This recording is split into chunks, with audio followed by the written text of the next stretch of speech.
আমার মুর্শিদ কেবলা আমি যখন চাকরির জন্য আমার বাবা চাকরি করতেন 10 কোটি চাকরির জন্য যখন অ্যাপ্লাই করছি আমি 900 প্রহরীর নাইট গার্ডের জন্য আবেদন করেছি। ওনার কাছে আমার চাকরির আবেদন যখন নিয়ে গেছি উনি আমাকে প্রতি উত্তর দিলেন, দেখো তুমি যে নাইট গার্ডের চাকরিতে যাইবা তোমার যে এখানে দরবারে একটা দায়িত্ব আছে তুমি এই দায়িত্বটা পালন কিভাবে করবে। তখন আমি প্রতি উত্তর দিলাম, বাবা আপনি চাইলে আমাকে দরবারের কার্যক্রম গ্রহণ করতে পারবেন, চাইলে চাকরি করাতে পারবেন, আপনার যা ইচ্ছা হয় সেটাই করতে পারবেন, আমি করার জন্য প্রস্তুত।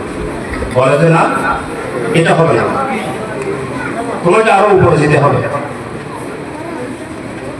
সে বাক্য উপস্থাপন করে আমাকে যখন বললো এখন আবেদন কি দেব না দেব না, দিয়ে দেখো দিলাম, আবেদন নাকচ হল।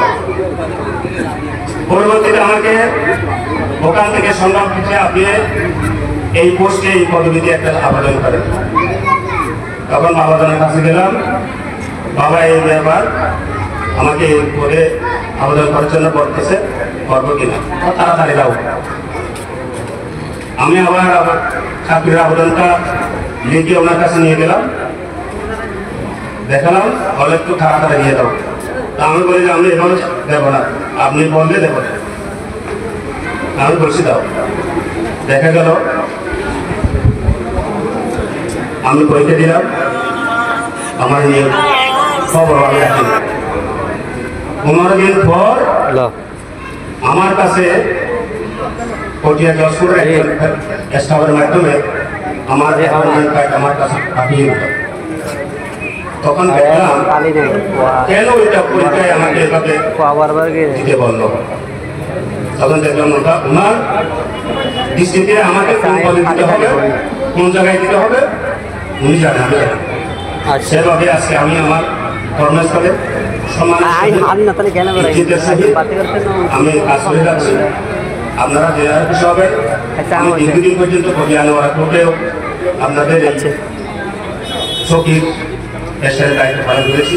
অনেক হয়তো আমাকে ছিলেন, শুধু দরবারে বাবু নয়, হয়তো ওই চাকরি জীবনের কারণেও আমাকে ছিনে আনোয়ারা। সেটা হচ্ছে আমার মুর্শিদের আমার উপর দয়া। তা আপনারা যেভাবে কাজ করে যাচ্ছেন মুর্শিদ কেবলার উপর নজর রেখে থাকার জন্য সবসময় আর্জি রাখবেন, মুর্শিদ কেবলার কথাগুলো স্মরণ রাখবেন, মুর্শিদে যেভাবে নির্দেশনা দিয়েছেন সেগুলা মনে রেখে আপনারা যে কাজ উদ্যোগ গ্রহণ করবেন সেই কাজ আল্লাহ আলমের পক্ষ হয়েও, আমার আল্লাহ আজিম স্যার পক্ষ হয়েও, প্রধান সারামের পক্ষ হয়ে সেটা সুন্দরভাবে সুচারুরূপে আপনারা অনুষ্ঠান আদায় করতে পারবেন। সেটা নজর হবে ওনাদের উপরে, আস্থা রাখবেন ওনাদের উপর। সেভাবে আপনারা যে উদ্যোগ নিয়েছেন, এখানে আমার মুরব্বী বলে গেছেন যে এখানে পুরস্কার পাওয়ার অধিকারী হবেন আজকে এই মানব কল্যাণ সংগঠনের কার্যক্রমে গঞ্জি 1200 শাখার হানাকা শরীফের সদস্য ভাইরা। হয়তো একদিন ওনার মুখের বাণীও বাস্তবায়ন হবে। আপনাদের প্রতি উপজেলা আনোয়ারা উপজেলার মধ্যে যে কোনো কেউ বলবে এই সংগঠনকে ডাকেন, আমরা ওনাদেরকে একটা পুরস্কার দেওয়ার উদ্যোগ গ্রহণ করেছি। সেটা হয়তো অচিরে হয়তো আপনারা যেতেও পারবেন, সেটা আমার মুর্শিদ কেবলার নজরে থাকবে। সেটা হয়তো ওনার কথাটা যদি আপনারা আজ রাখেন, একদিন আনোয়ারা উপজেলার মাধ্যমে সেটা পুরস্কার গ্রহণ করতে পারবেন, সেটা আমরাও খুশি হব। সেটা আনোয়ারাবাসীও দেখবে। সেই ধরনের কার্যক্রম গ্রহণ করেছেন। এখানে আমাদের মা বোনেরা উপস্থিত হয়েছেন ছেলেদেরকে নিয়ে, ওনারা কষ্ট করেছেন। আমরা এসেছি, আমরা আমাদের জন্য কিছু সবার জন্য নয়, আমরা আপনাদের কাছে একটা আশ্বাস দিতে পারি। আমি বাংলার দরবার শরীফের শাহ আল্লামা আজিম ফাউন্ডেশনের যে উদ্যোগ, সেই উদ্যোগের মাধ্যমে আপনারা যে উদ্যোগ গ্রহণ করবেন এই এলাকায়, এই দায়রা শরীরের মাধ্যমে আমরা সেটা আপনাদেরকে যতটুকু পারবো আমাদের সরকারের পক্ষ হয়ে হোক, আমাদের ব্যক্তিগত পক্ষ হয়ে হোক, আমরা আপনাদের কাজের মাধ্যমে সহযোগিতা করার জন্য আমরা চেষ্টা করে যাব। যতদিন পর্যন্ত আমাদেরকে দরবারের খেদমত করার মুর্শিদ কেবলা এই সুযোগ দেয়, সেইভাবে আমরা করে যাব। আমরা কী কী করেছি দরবারে সেটা আমি এখানে উল্লেখ করতে গেলে অনেক সময় চলে যাবে, সেটা বললাম না। আপনারা আমাদেরকে দোয়া করবেন। এই এলাকায় যারা এই হরতাল অনুষ্ঠানে উপস্থিত হয়েছেন, আরও সামনের বছরের জন্য আপনারাও একজনকে বলবেন এই সংগঠনের সাথে যোগাযোগ রাখার জন্য, এই সংগঠনের সুসম্পর্ক রাখার জন্য, এই সংগঠনের মানব কল্যাণ কাজের বিষয়ে জানার জন্য।